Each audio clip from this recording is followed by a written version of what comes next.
Oh, hello. So, exCounter just forgot that when our admin says 5, 4, 3, 2, 1, go, that's when he's meant to start talking. So I'll introduce us. Hello, everyone, and welcome back to the ESL UK Premiership Qualifier number 3. We are into the second game of the grand final here between exceL eSports and Ascendance eSports. Ascendance took the first one and are 1-0 up in the series. What can exceL do to get back in here? exCounter, take it away. Well, I feel like we've reversed roles. I mean, exceL, I think, just need to think about their team composition a bit more. I just inquired about the Olaf pick after the game, and I was told that they picked it because he's obviously brilliant against hard CC, but they thought it was exceL AD carry. Now, I can't remember the last time I've seen exceL AD carry in a competitive setting. It's almost certainly been exceL mid for most of the last few months anyway. So I think when I see an exceL picked, I almost assume it's going to go mid until it goes AD carry. However, we'll have to see. Azir being banned against Half Past Thor again, they really don't want to play against that guy's Azir. I'm wondering whether they are worried about the exceL or the double AD comp this time round, because Ascendance could look to try and run something similar again. Quite possibly. They're banning out the exceL this side on exceL, so making sure that Ascendance can't pick up that exceL for the mid lane again. They didn't enjoy playing against that. Double AD is not their style. Of course, you can still run Corki in mid lane and have a double AD with a different bot lane AD carry, but I doubt we'll see Ascendance bringing out the same strategies 2 games in a row. Are they going to go with their LeBlanc and Ahri bans again? Quite possibly. I mean, they shut down Vidius quite hard, pushing him onto that Victor and then not allowing him to get snowballing. It's a LeBlanc ban already. exceL with the final ban here. What would you go for, exCounter? Sejuani, I think that's a very solid ban. You're leaving up quite a lot on the field. I think because exceL have the first pick and Ascendance have only got 1 ban left, they're going to be looking to take something that they know that one of their guys is fantastic. I think that literally made no sense. One of the guys on their team, I think maybe Nocturnal could even look to take rek'Sai or Nidalee, both of which he's very, very good on. rek'Sai has been banned for quite a few games in a row now, so that's going to go over for the exceL lineup. I think it's the first rek'Sai we're going to see this tournament anyway that we've cast, because it was banned versus TCA 100%, and I believe it was banned last game. So exceL finally get the first rek'Sai of the tournament. We'll have to see how Nocturnal Plex runs with that champion, but Ascendance now have a fairly decent set of champions to choose from, and it's going to be Lissandra Hecarim, and that's fantastic. That is fantastic. A very, very strong combo. The problem being, of course, by picking Lissandra and Hecarim, you pretty much dictate where you're going to go. Usually Lissandra can be used as a bit of a flex pick. She can go top, she can go in the mid lane, but because we only really see Hecarim played out of the top lane now, we tend not to see the jungle Hecarims that were known in yesteryear. It pretty much dictates that it's going to be Lissandra mid, Hecarim top. So now Vidius knows what he's up against and can counterpick into it. Yeah, exactly. With the Hecarim pickup, it definitely shows that there's likelihood that it's going to be Lissandra mid. We did used to see Lissandra top a fair amount, but she's transitioned into that mid lane role just because of the effectiveness in her bot lane tower dives, her roaming. That ultimately is far more useful when you have the free range of the map to travel across. In that top lane, you're almost constricted to either ganking mid lane or having to use your teleport to become effective across the map. So Lissandra in the mid lane and goes pretty well toe-to-toe, and that's a Zilean, Sona. That is indeed a Zilean. Well, you know what they say, exCounter, you can't kill a Zilean, and Vidius showing his stuff, flexing his muscles. Of course, it could be a Zilean support. With the Zilean changes, the stun in the bot lane helps you out quite a bit. Corki being locked in here for Nocturnal Plex as well, so a Corki Zilean lane, that's a lot of magic damage. A Cassio! Okay, yeah, I've been told it's a Cassiopeia. So that's the I've been told that the Jungle Hecarim? No, I've been told the Zilean is Cassiopeia. Oh, okay. When you said it's a Cassiopeia and Half Past Thor was on Cassio, I was like, well, of course it's Cassiopeia, that's what they're locking in. But, okay, sorry, so Zilean is Cassiopeia, which makes a lot more sense, because you can kill a Cassiopeia, even though you can't kill a Zilean. Cassio is very strong in the mid lane, has great poke against Lissandra. It's not going to be. I don't think it's going to be top mid lane. You think it'll be top? I think it's going to be top lane Cassiopeia. Because I think if Vidius was planning on picking Cassiopeia for the mid lane, he probably would have just picked Cassiopeia. Oh yeah, because Vidius is the mid lane. Yeah, it makes a Yeah. That makes a lot of sense. Yeah, I like your logic. I thought it was going to be something to do with strategy in League of Legends and such. Like, no, Vidius would own Cassiopeia if he wanted Cassiopeia. So it's probably going to be Cassio taken into the top lane, which gives us the mid lane and the support pick here for the rest of exceL. Condemned looking to go into that Janna Corki, of course, a very strong lane, and mid lane Cho'Gath would make a lot of sense. That's a lot of tankiness in your front line, along with the Rek'Sai, who can get quite tanky, and you protect the Cassio in your back line. Makes a lot of sense to run Cho'Gath into Lissandra. He builds a lot of health.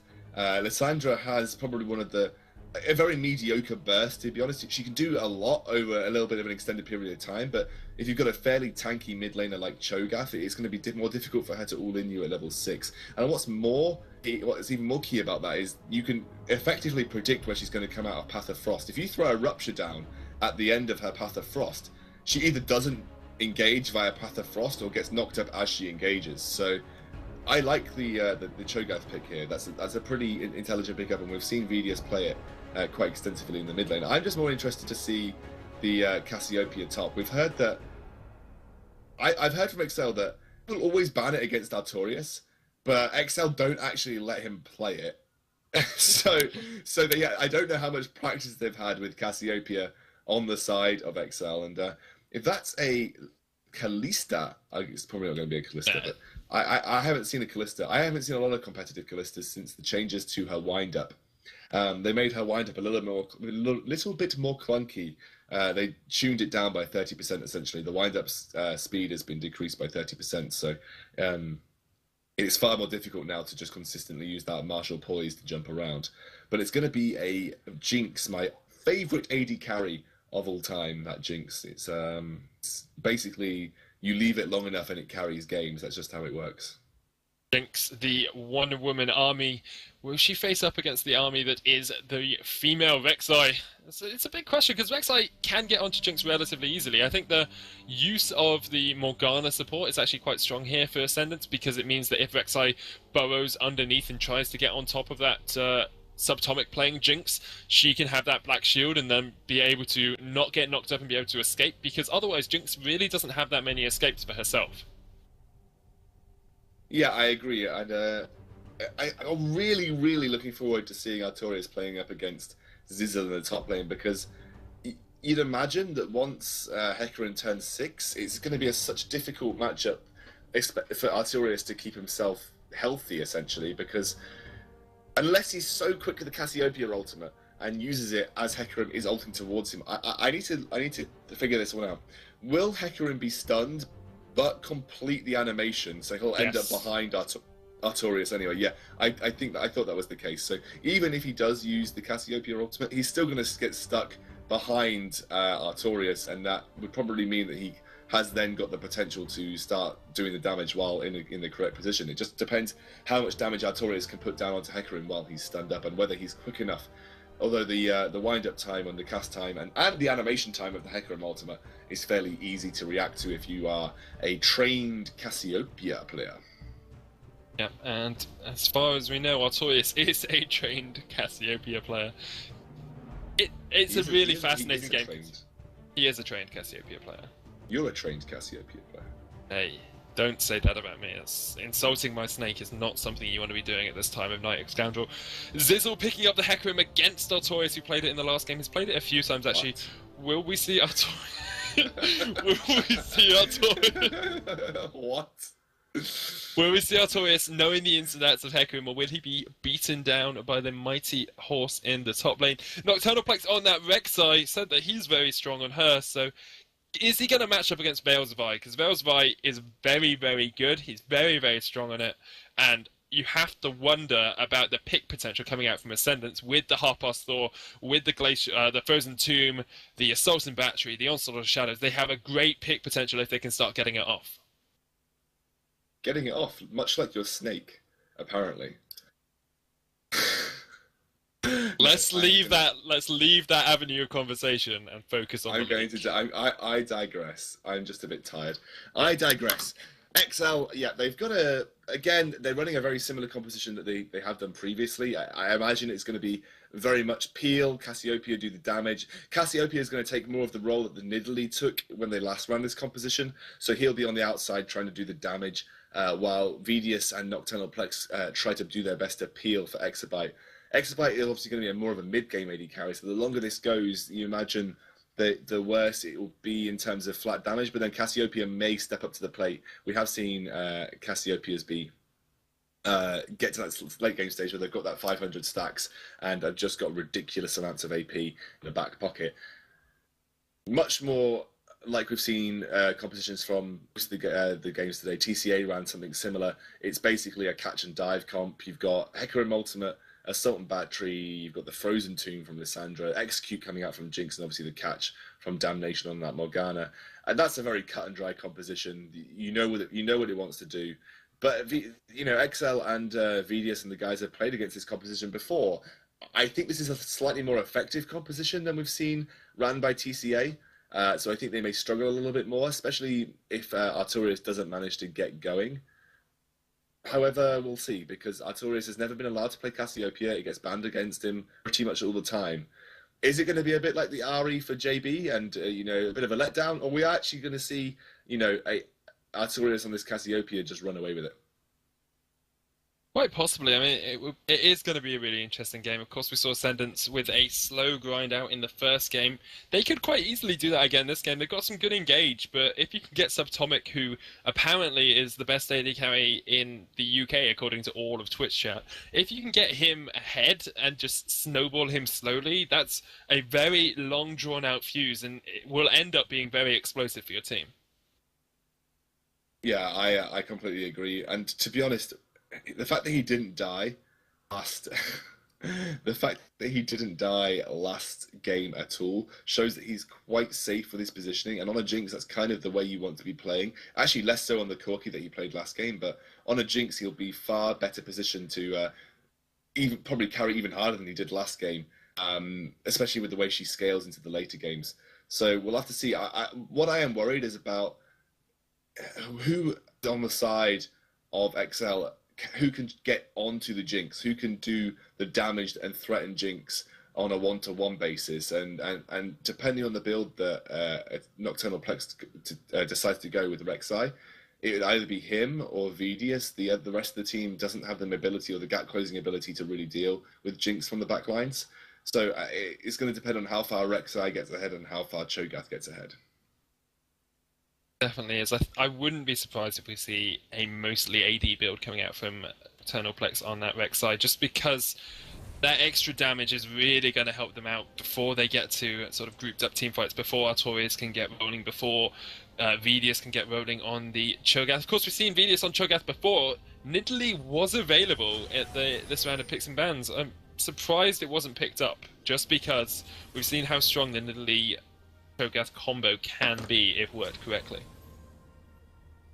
Yeah, I was surprised that they didn't take it, but then I guess against a dive composition that's this intensive compared to the TCA one that they had previously, Nidalee is just another target for the majority of the dive, and especially because she has to get into that front line for executes.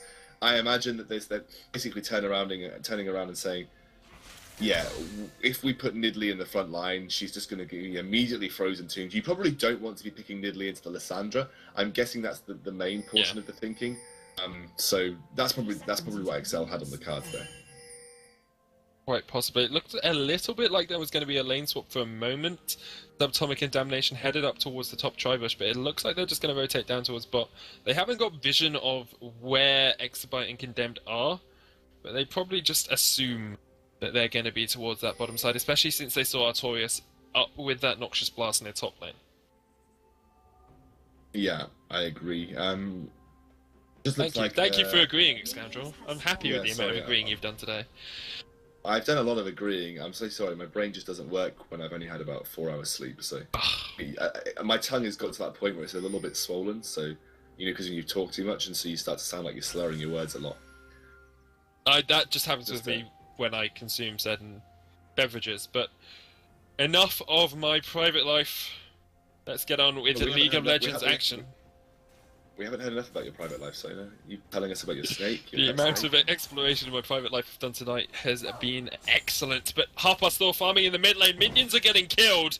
And we do see Krugs getting taken by Exabyte and condemned. Vale not actually helped out at all by Damnation Subatomic in the bottom lane. So he's going to be a little bit slower on this first clear, but should be okay on the Viking, stay relatively healthy. And exceL is taking away the Wolves for himself. A horse v Wolves. Horse tends to win that fight. Yeah, and Artorias isn't pushing very hard, so Hecarim's going to come into lane level 2. Hecarim can do that and survive, but he has to pop. He has to start Crystalline Flask for one, and then you have to start popping that Crystalline Flask. But because you run the teleport, you know, you're more than happy. He was actually a little bit slow off the bat, so Artorias is level 2 himself, so he's not going to get a strict advantage going into lane, except for the extra sustain, which is that is the main point behind the killing of the wolves. You can come into lane with extra sustain and keep yourself a little bit healthier. And against a Cassiopeia, probably the most sensible decision you can look to make. Definitely. The main pain in the lane is that sustain that can come out from Hecarim against the Cassiopeia. Damnation took quite a bit of damage in the bottom lane.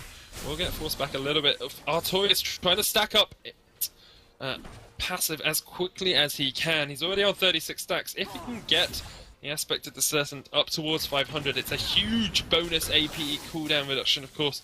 Going to be quite big on him, but at the moment just slowly stacking it up. Of course, works on all the poisoned minions and enemies that he is working away on. Robot Unicorn Hecarim against the Snake. Will the Basilisk win, or will it be the Centaurs from the Forgotten Forest? That's the question. exceL trying to get some damage done onto Artorias, who is just trying to kite him backwards as much as possible. When Noxious Blast comes out, of course, there's an Ignite on exceL that there isn't available on Artorias.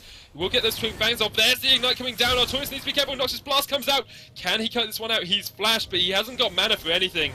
And exceL will just run his Whizzle through the Bizzles in the top lane. You could have said through the top lane Brizzles for the Bush. Oh, through the top lane Brizzles. That would have been a lot better. I'm just here to help you out. Thanks, man. But that was, yeah, I mean, it's flash burn on Artorias, so all in all, probably a win for exceL, to be honest, because when you put flash down and the flash disappears, that basically makes Cassiopeia one of the most immobile champions in the game, and having an immobile champion in the top lane, well, you're about to see. Vale's probably going to do some work. Here comes Vine! Mother flippers! Artorias is the target! Gonna get knocked back towards the lane, and there is a flash in by Vale to secure the kill. First blood going across towards that Vine. We've seen how much damage a Vine can put down if she gets ahead early. Yeah, and look at the giant minion wave that he's going to lose to turret. Artorias is not going to be in the best position right now. That was beautiful wave control by exceL to stack that wave up, knowing that Vale was going to be there to get the kill. And to be honest, Artorias is so far behind on CS also, and now going to start losing a serious amount of creep to the tower. He's not going to be a happy Snake Man thing. You know? Not going to be a happy Snake Man thing at all.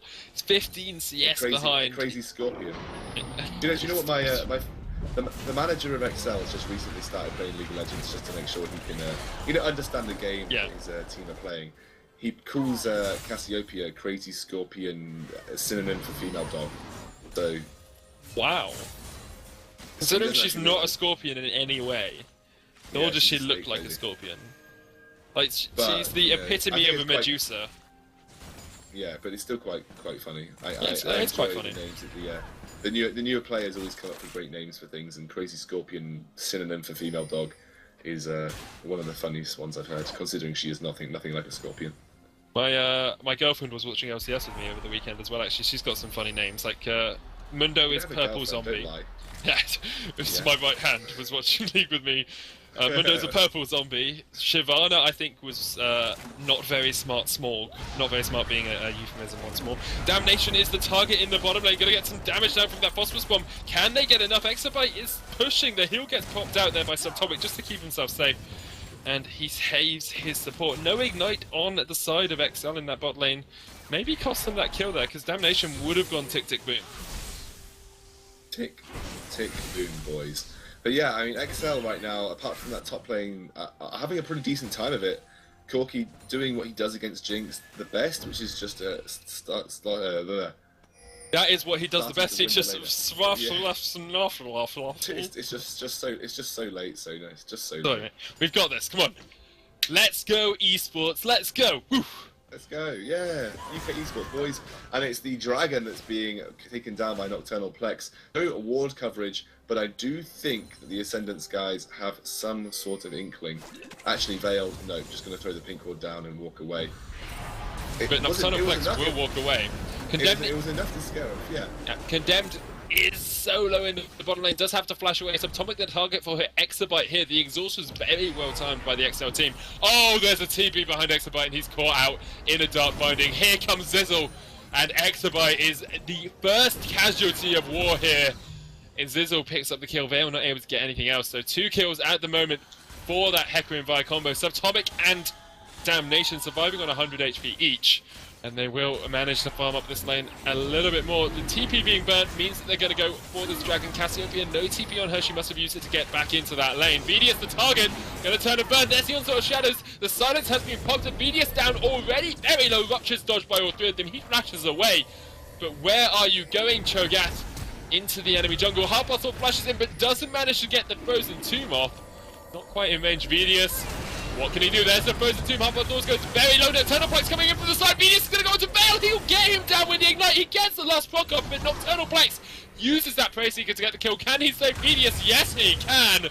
He is the Obama of League of Legends. And Nocturnal Plex and BDS with a superb double team in the enemy's jungle. The Obama of League of Legends. Yes, he can. Yeah. Too clever for this late at night, I think. Oh, Super Mega Death Rocket! Holy! Boom goes the dynamite. Subtomic, with the power of an atomic bomb, picks up the kill. exceL eSports is keeping on going with this Dragon. There's the dark binding, not going to connect. Vi's coming. It's down to 1,000 HP. exabyte quite high on HP here. Here comes the TP. Cassiopeia in the fight will help them get the Dragon, and they do just back away. Yeah, not sure the TP was needed.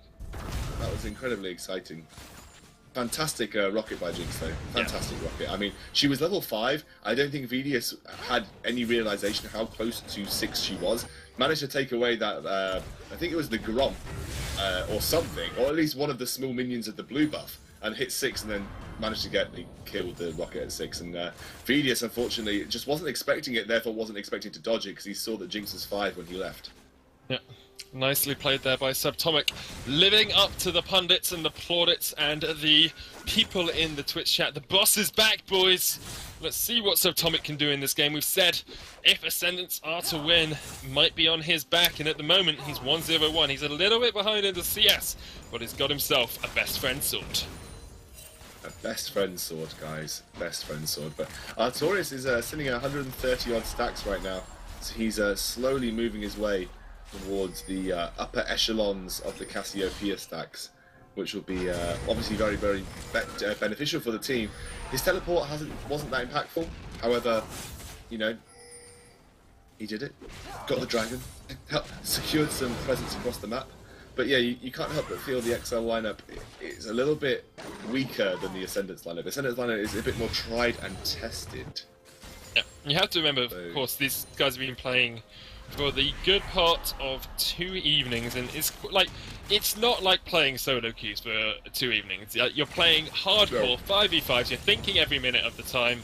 We're tired, they're probably edging on the side of tired here as well, so people are gonna get down a little bit more when they lose out on fights. If they lose out on Dragons, decision making might not be quite at the top of the game, but thus far this game has been a knife edge of cutting decisions and incredible choices. Please explain to me all of these. Oh, Harpasol! That was a cutting decision. Dear. He got nom-nom-nommed. It cut him up and made him into a sandwich. The Feral Scream there doing his job that it does best. You knock them up, you Feral Scream, they can't flash, then you nom-nom-nom them. Is Cho'Gath in a nutshell. and it's going to allow Vidius to probably finish up that run of ages. Soul Shackles popped onto Condemned, who gets locked out by Dark Binding as well. He pops the ultimate, will survive for just a second, but it's not going to be enough. He goes down to the Ignite. Subatomic is excited, as am I. He's going to get onto exabyte with the zap. Boom, boom, pow. Here comes Fishbone's Artorias in the top lane. Has to use the Onslaught Shadows to get away from Nocturnal Plex, who doesn't have the flash knockup, so Zizzle will get away. Subatomic not quite enough damage to get onto exabyte in the bottom lane, and he will escape towards safety behind his tower. Yeah, that's the power of the Morgana Jinx in the bot lane. You bind someone, wait for the majority of the binding duration, and then you activate the Flame Chompers. So as soon as they are out of the binding, they are in the Flame Chompers, and you saw it right there. Despite the Janna ultimate to knock Jinx away, the Flame Chompers did their work. And 2-0-1 on Subatomic, he is again going to be in a position to carry, and on a Jinx, that's a far scarier prospect than an Authority. To be honest, exabyte, he's not had the best of luck these two games. He's really struggled to get into the game compared to the way he played against CA and Subatomic on Jinx. He played so well in terms of positioning against in the first game that you expect him in this game to be even safer because he's on that Jinx, and so he'll be on the back line while his team do the diving. He should be able to do the majority of the damage that is needed. Infinity Edge being picked up by that Jinx already. Only 13 minutes into the game. That is pretty darn early and is a pretty large power spike for Ascendance eSports. They also have the Morello Nomakomamomomon in the middle lane on that Lissandra, and Phage picked up by Zizzle. I really think that was one of Artorias' problems in the last game. He didn't have any damage. He was able to get onto the backline time after time, but he didn't have a Phage, he didn't have a Triforce, he didn't have enough damage to actually lock anyone down. Yeah, Vale is sat here right next to Artorias, and I'm not sure Artorias has any idea. And all Zizzle needs to do is wait for the Assault and Battery. And, I think Artorias knows about it now. Yeah. Will he actually escape? No, he's not going to escape. He will. Wow. Oh, like, the petrifying gaze was beautifully timed, but I just assumed that one of them would get him. He gets away. Nocturnal Plex comes in for the save as well, and Zizzle might go...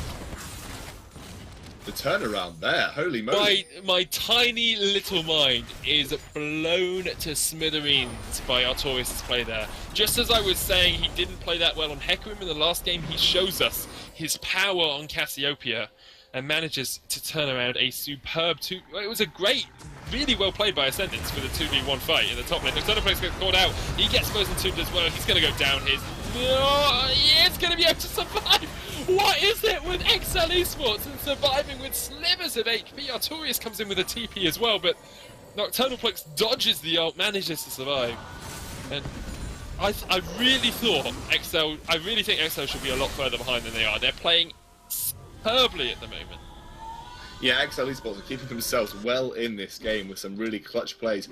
I've got to say, it was because Artorias is so good at hitting those noxious blasts, the movement speed managed to save him there, kept him out of range of an auto-attack from Vi. And because Devastating Charge was also already being used by Hecarim, there was nothing left in the bank to chase her down. He was just out of Rampage rage as well, and Vale had already used the Vault Breaker, so there wasn't anything to chase him down, and they thought that even if they waited a couple of seconds for the Vault Breaker to be back up, the damage that he was managing to put down was enough to scare them off. And it means that Taurus is also going to pick up the red-blue buff here. They're going to try and go into Damnation. The binding is not there. They know that they can manage to get away with it. Hecarim's going to be in that top lane, does have TP, does have Home Guard. That would be scary if this is going to be a fight around Dragon. Grin doesn't look like he's that bothered though. First Dragon is going to be given over to the... Sorry, second Dragon is going to be given over to the side of exceL. And the Ascendance guys are looking to trade the inner tower for it. Be a good trade for them. Lots of damage going down in that middle lane. They will just back away, not able to get anything more out of that. You need to be careful because Zizzle is off towards the side here. Nocturnal Plex there to help secure his own blue. So if they give that across towards Vidius, that's 2 blues secured for the side of exceL, which would be great. Managing to deny the blue from half past through as well. A good advantage for them. There's the blue going across towards Vidius. They will secure 2 buffs for themselves. Nocturnal Plex doing a great job on this Vexen. Yeah, I mean, I completely agree. This is all going to be about for exceL, just managing to stall this out long enough that Artorias can continue to do what we saw he could do under that tower. Just be absolute god in terms of kiting and Cassiopeia. This is what the entire exceL lineup is about. They're all about kiting They're continuously looking to just move their team back, use the rupture to slow people down, allow Artorias the time to just do the damage that Cassiopeia needs. I mean, that's the one thing Cassiopeia does need in teamfights. She needs time.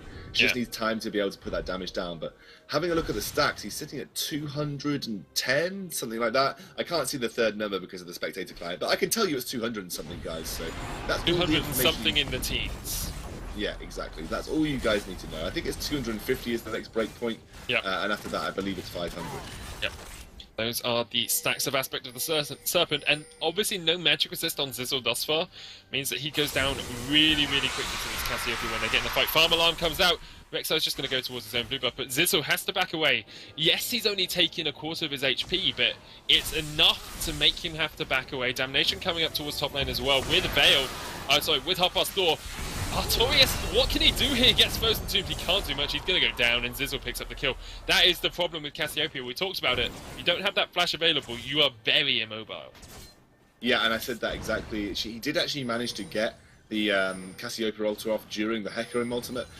What I didn't know that happened, one interaction that I have just learned today, is that if you are actually locked up during the Hecarim ultimate, you don't get the fear off at the end of it. So even though the animation completes and you are stuck into the position where you end, you don't get the fear off. So he was allowed to roam free while there was a stunned up Hecarim sat in front of him, and luckily there was the entirety, or rather just 2 members of the Ascendance lineup ready and waiting to pounce, and that was exactly the case as Half-Past Thor flash Frozen Tombed. Right now, though, it's Ascendance again just looking like they have the edge in this game.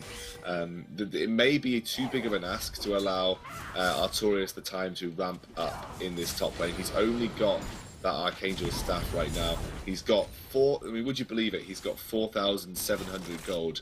That's almost as much, or almost as little, I would say, as Damnation.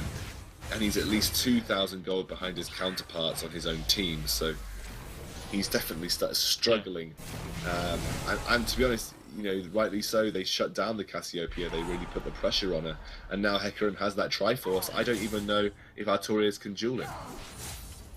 I don't think he can with that Triforce and the Merc Treads and Home Guards. It's surprising the amount of gold difference there is actually in that lane. 2,000 gold just from a couple of kills, and of course the 3 towers that are being picked up here for Ascendance. Yes, they're perhaps not controlling map objectives, the dragon objectives as well as they usually do, but they're 3 towers up. 2,000 gold sitting on exceL, pushing him ahead of this Cassiopeia. I mean, what does it matter? With the, what does it matter if you're winning team fights anyway and you're getting objectives in the map and you're getting a gold advantage?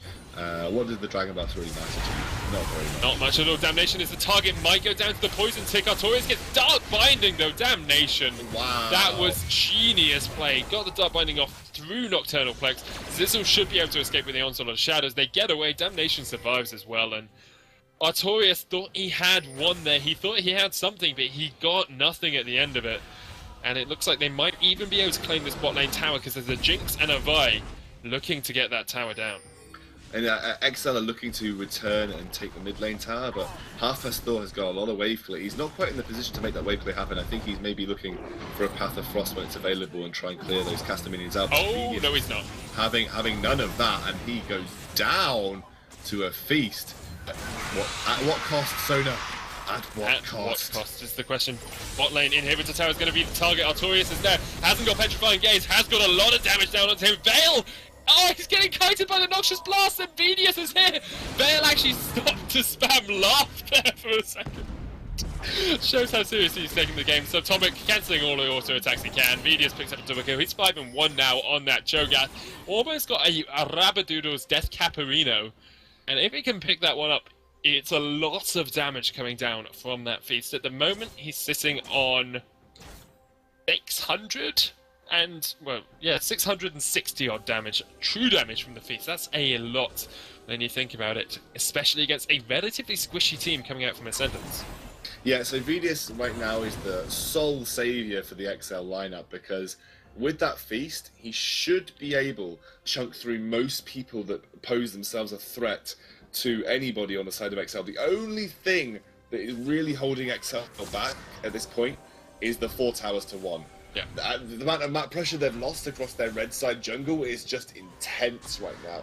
Ascendance haven't actually exploited that though, so right now, they are okay. If Ascendance look to move in and get wards and try and make picks with a composition that is definitely geared towards picks, they'll be in a tough position. If Ascendance also take this Dragon, that'll be really good for them. That the 6% AD and AP buff will really help them out, because obviously that's that buff's only on the side of exceL right now. Dragon had been started there by Ascendance, but VDS manages to force them out. Gets caught up in a dark binding. Subatomic pops down the Flame Chompers as well for that CC chain. Doesn't quite connect with them though. VDS will be able to back away. Vision control is in the favour of Ascendance. They've got a little bit more awareness of what's going on around this Dragon. Artorias has got TP up if they do start a fight. There's the dark binding. Here comes Lissandra, jumps in with that spell shield. Look at the damage on the VDS. The good Rupture's going to come out, but they get the shutdown. Zizzle is there as well, got stunned up. Is Artorias going to be able to do anything here? Petrifying Gates comes on to Zizzle. They're going to try and target it down, but this on battery still available. Nocturnal Pex picks up Lissandra. Artorias still alive. exabyte's still alive as well, so Atomic has no mana left. Damnation, the next target here for Artorias. He's going to turn and burn. Twin bangs your way to glory. exabyte's going to be able to chase after picking up Subatomic with the help of Nocturnal Plex. Artorias pops down a pick ward. Pick up a pick ward for your everyday Dragon needs. They should be able to secure their third Dragon of the game. The movement speed is going to be huge here because they're kiting back from the Hecarim and from the Vi. Deciding not to go in for the steal. That's the third Dragon of the game for exceL. They have closed that gold gap to about 1,000 gold, and they should be able to get bot lane tower here as well. Yep, 100%. This will be a massive gold swing for them if they do pick that up. They'll get themselves ever so slightly ahead of their Ascendance counterparts. They're actually up in kills at this point too. 402 on Rek'Sai. Picked up that Rabadons. He hasn't picked up a bloody Rabadons. He's picked up a Warmogs. And that Warmogs is on his side. No. Zizzle is here. He's got a Spirit Visage. Spectre's Cow, sorry. He's going to be able to kite for days. But look at Artorias. Twin Fang, Twin Fang, Twin Fang, Twin Fangorino. And Artorias helps exabyte pick up a bite of the Hecarim. Veil trying to jump in, decides against it. And Artorias, the kiting king of the Cassiopeia, playing really, really well. I imagine this is why you ban Cassiopeia versus Artorias. Yeah, he may not be fed at all. He's only got an Archangel staff, and he's got probably the least gold out of all of the carries on his team, but he can still do that. He can still do that. And that is all I need to say on that. And he's sitting on 320 stacks as well. That's such a big bonus for him. It's only 10% AP at the moment, but it's the healing of Twin Fangs as well. 27 healing off every Twin Fang, and he got off about 5 there in the space of about 3 or 4 seconds. That is absolutely massive. If you're healing up more damage than the enemy can put onto you, you are basically immortal, no matter how little damage you're putting down. Yeah, a guy in Twitch chat said adding Arena to the end of everything is cringy. I feel like you should now cast the next team fight with everything Arena. Yeah, every polysyllabic word is going to end in Arena now. Arena. Thank you very much, Top Hate EU West. This is going to be superb. Arena. It's not team fight yet. It's not team fight yet. How about just the next 5 minutes? Everything is Arena. Okay, Arena. Maybe 5 minutes is too much. Yeah, probably. Nocturnal Plex Arena going to jump onto Zizzle Arena, who jump his way away. The Howling Gale Areno's not going to quite connect Arena, but the Zephyr does come in Arena. And they will just back away Arena. Top 10 Tower Arena with the Rotate Arenos. Will they be able to take it down Arena? Maybe Arena. That's Arena. I believe they can Arena take down Arena. Damnation Arena! Nocturnal Plex jumps onto him. He does flash away, even though he had the spell shield Arena to keep himself alive Arena, but a live Arena is a danger Arena thing Arena to do Arena, because exceL Arena have taken the gold Arena lead Arena. They are Arena 1,000 Arena gold Arena in the lead Arena. I just can't even compete. Arena.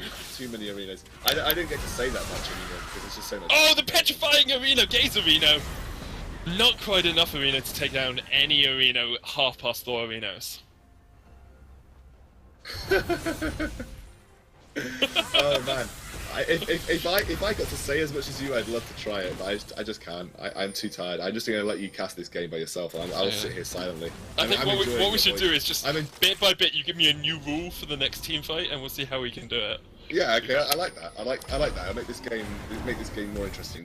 We have to have breaks for normal casting in between, though. Okay, all right. Let's think. Next team fight. You have to include the phrase dank memes or dank memes at least 3 times. Okay. Dank memes at least 3 times. 3 times. Right? I like that. Yes. Okay. I know. I'll get some in my mind. I'll get some in mind. I think you're up to the challenge. I think you're up to the challenge. We'll see how it goes. We'll see how it goes. And I'll see if I can include the word SanDisk as many times in as physically possible. I'm going to give a shout out to Mellows Park. He's been renaming the English language after himself. So you know, I've got to give a quick shout out to that guy.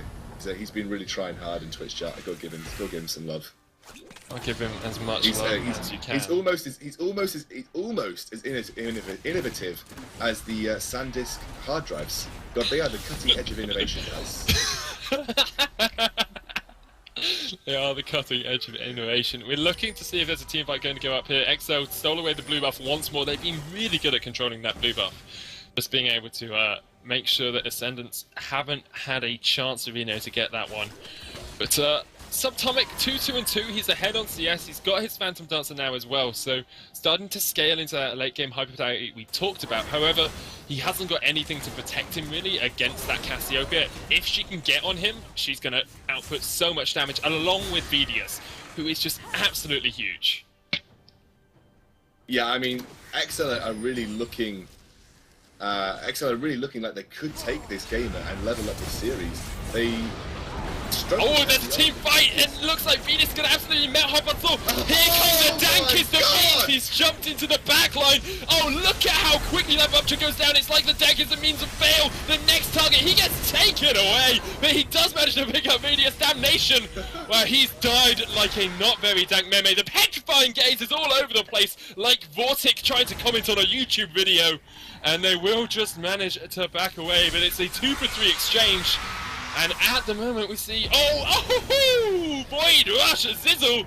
You're going to go down like a dank meme. There's the Howling Gale flash, but it misses. Zephyr goes onto him. There's the long-range Prey Seeker from Nocturnal Plex. He jumps across the wall. Can Zizzle for Nizzle escape a Rizzle? This ganker Zizzle. Oh, condemned to Rizzle.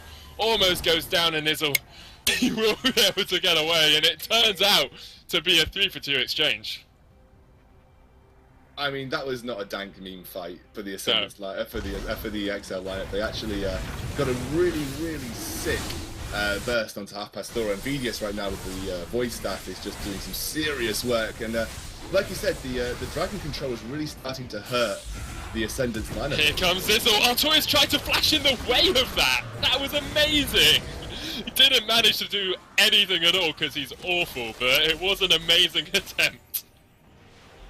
That was, that was an amazing attempt. Almost as amazing as the SanDisk hard drives that you can purchase now. Currently on partner at ESL, and they are honestly, guys.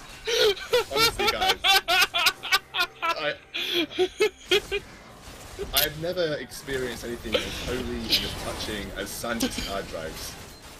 If you want inspiration for League of Legends or anything along those lines, SanDisk is the way to go. The Baron has been started. Vedius is the target, but Harpastor gets feasted away. He's nommed down like a soggy biscuit. Will Vedius be able to get away? Zizzle the next target. exceBite from the side. Nocturnal Plex there as well. They've done the whole fight without Artorias. They've done the whole fight without Condemned. Bale is going to meet his maker in just a second. I think Noxious Buzz comes out who try and jump the wall, but Nocturnal Plex is around the corner, ready and raring to go. Bale, there is no escape from the dankest of memes. And Nocturnal Plex picks up the kill. They'll go for Baron, they'll get the Baron, they'll exceL. Are they going to take this into a game 3? They could very well take this into a game 3 right now. They have the potential to completely run away with it at this point. And to be honest, what looked so strong for the Ascendance lineup previously, Subatomic just stalled. He has stalled in this game. He looked like he was powering ahead, getting excited, running across that ever so wonderful plane of AD carry goodness in that late game, but unfortunately there's a massive catch-up for exceBite at this point in time, and until that last Whisper is finished, you feel like he's not going to be able to go toe-to-toe with Nocturnal Plex. That Thornmail is on him. He's 6-0-3 on that Rek'Sai, and not banning may have been a mistake. I don't think they realised how diverse Nocturnal's champ pool is. He can play a lot of champions in that jungle, and he's really been the crux of the. What did you just say? Oh right, okay, I understand. It's a death bush. It's a death bush. Here comes exceBite. exceBite gets destroyed from the bush. Nocturnal Plex is going to go in onto Damnation. Look at what.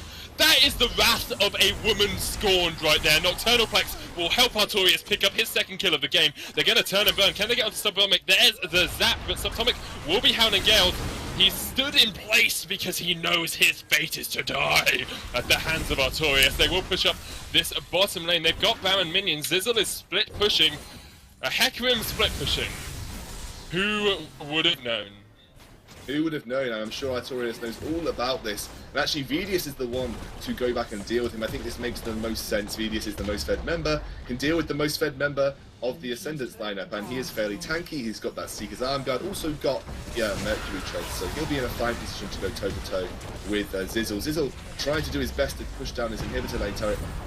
He's just giving up the turret though, the inhibitor lane turret on this side. They've actually sent exabyte back to deal with this. exabyte has been relegated to dealing with split push. They don't need their AD carry because Vidius eats. Artorias needs to be careful here. Frozen 2 comes down onto him. The Veil is there. Artorias is going to survive. Oh, the heals! The Eye of the Storm Veil will go down. He does manage to help pick up the kill, but Vidius is a mother flipping monster on that Cho'Gath. He is absolutely superb. Here comes ziXel. The Monsoon comes out to heal. Vidius picks up another kill. He's on a rampage. He's going to turn onto ziXel. It's an ace. That is the ace without their AD carry. exabyte was like, yeah, boys, you got this, boys. You are dank. I trust in the memes.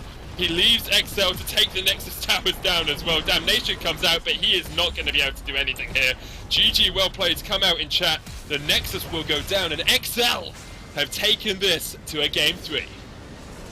Yeah, and unfortunately Ascendance just had that game slip from their fingers. exceL, I mean, you've given Artorias his best champion. Vidius comes up big. Every time Vidius performs, exceL performs. Every time Artorias performs, exceL performs. If Artorias falls off, Vidius steps up. If Vidius falls off, Artorias steps up. This is exactly what you want to see from a team. It looked dicey. Ascendance, I think, really had the first 15 to 20 minutes down to a T, but the turnaround there from exceL, it was all because Vidius picked up that many kills that every time Half Past Thor tried to engage, and we talked about this right at the start of the game, guys, literally right at the start of the game, as soon as Half Past Thor tried to engage with the Path of Frost, it was going to be Rupture and Nom Nom Nom time, and you saw it every single time. Once Vidius got enough AP behind him, it was Rupture and Nom Nom Nom time. And I tell you what, Cho'Gath has eaten a lot of ice. He's taken a lot of free cups of ice from the bar of Ascendance, and Half Past Thor is going to be thinking at 0-7, this Lysandra game did not work out too well. Spam dank memes, guys, because third game is going to be coming into the rift between exceL and Ascendance eSports. This has been a long, long trip. We're coming down to the final game.